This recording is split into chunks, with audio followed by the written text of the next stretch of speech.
Hi, and welcome to, I guess, this first episode of Kingory. This is a game I found online. It's basically a city building and conquering type game. It's almost like Civ 2 in a way, um, although it's more based off of a browser. Anyway, I noticed that there weren't a lot of Kingory uh, clips on YouTube, and so I decided to make one to show what this game is all about. Um, Over here you'll see I have 4 cities. The first one I ever had was named SNSD after Sonia Shide, or Girls' Generation. I name all my cities after Korean K-pop bands, so that's just the way I roll. Anyway, the first one was kind of haphazard. I didn't really know where to put the buildings. Here we have the cottages, um, barracks. This one's by itself.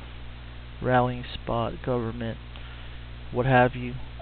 Basically, I was just playing a new game and I didn't really know what the hell I was doing. And so I just kind of haphazardly placed the buildings. And you know what? It really doesn't matter where you put them. It doesn't affect anything strategically or tactically.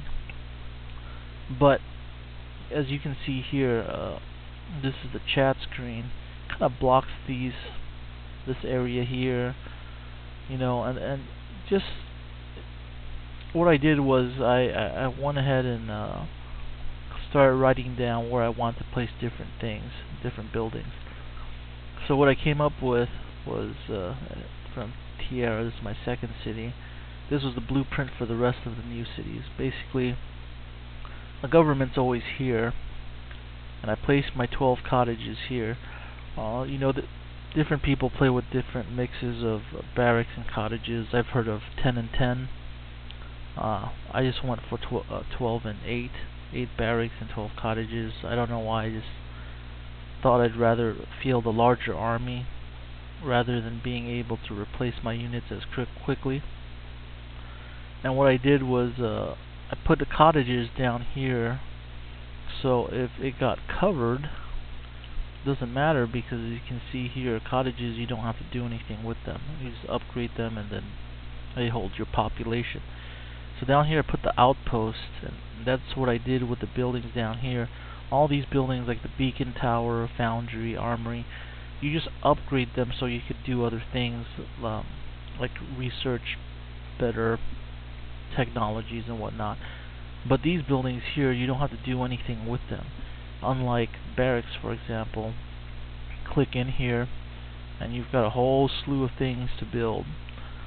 You click on the rallying point, same thing. So what I tended to do was to put the buildings that I would use the most up here, and that way I just prefer this location. It's easier for me to get to personally, so that's why I put it this way. And then over here I put the embassy and the stable. These are still buildings that don't do anything. So warehouse, you can do things with it, but I haven't gotten to the point where I'm going to upgrade it past level 1. So kind of put that down here, and I put the marketplace down here because wasn't really into selling much of anything. Initially I thought that it cost the vouchers to actually sell anything, so I was being stingy with my vouchers. Vouchers are like in-game version of diamonds. Kingory diamonds, you have to buy them with the real money. This game basically, the business plan is basically to let you play for free, but in order for you to make things easier for you, they make you buy these diamonds, and they're like 10 cents each, and it's not worth it. Then you have items. There's a Wheel of Fortune, where every day you get a free spin, get something free. That's not bad. So basically with the items, like these would all cost Kingory diamonds, but I'm not paying any money for a free browser game because I don't know, it just feels kind of lame. And anyway, their stuff is overpriced when you pay real money for it. So all of this stuff I gained just by rolling the Wheel of Fortune, also checking the bulletin every day. See if your noble rank is over livery. Livery is like the second rank. Civilian's the first one. So basically get the Chamberlain every day, they give you a free gift. And then every day they charge you like X number of gems for another gift, which I always take. As you can see here, I have lots of gems. Or you know what, it's a lot for me. I'm sure there are people with hundreds of them. But let me tell you, trying to get enough pearls and coral in the beginning, mind-racking. It was frustrating to say the least.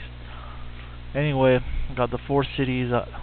Currently I have 14 heroes that I use for treasure hunting. And what I do is, let's go to one of the heroes. This is Zheng Guang. And what I did was, heroes, they need bravery to fight, and they need intellect to be able to find more stuff when they're gathering. So what I did was I added these 2 stats and then subtracted the level and went from there and tried to find something better than that, for good heroes. Now I don't know if these are great stats compared to superheroes or anything, but I mean, they're good for me. For this guy, 58 and 58, that's what, 120 minus 4, that's 116 minus 4, 112. And my range of heroes goes between 103 and 116, so 112 is actually pretty good. And every day I check the tavern to see what other heroes I can hire on, and that's a formula that I use to figure out if it's worth hiring a new hero or not. It's very tempting with a tavern with 8 or 9 heroes to select from every time you check. It's real tempting to just continue to recruit and recruit, but they cost gold initially and they cost gold as an upkeep. So gold's not easy to come by. It really isn't. I mean, you can see here with SNSD, I have massive population, almost 50,000, and I'm only able to collect like 5.5k per hour because 3k is going into this hero salaries, and that's based off of their levels. This is my highest level hero, Wu Cheng, level 43, and as you can see, these are all Chinese names. I like to name my heroes after characters in Chinese TV shows and Chinese movies that I like Mo Shinru, that's from what is that movie called? Wing Chun. It's a TV series. Xin is from Bi Chun Mu. I picked my name Zhen He from that main character in that Chinese produced TV show that used Korean actors. Liang Zhan, that's from Wing Chun again. Zhang Yu, Bi Chun Mu. Wu Cheng was Jet Li's character in Swordsman 2, and what have you. So this game has been pretty fun. Is it time consuming? Sure, but I mean, it's kind of the point of it. What I just did there was when you get to 5 minutes left on your queue, they let you speed it up to 5 seconds. I think what it is, the mental thing. It makes you feel like things are going faster. It feels like you don't have to wait as long.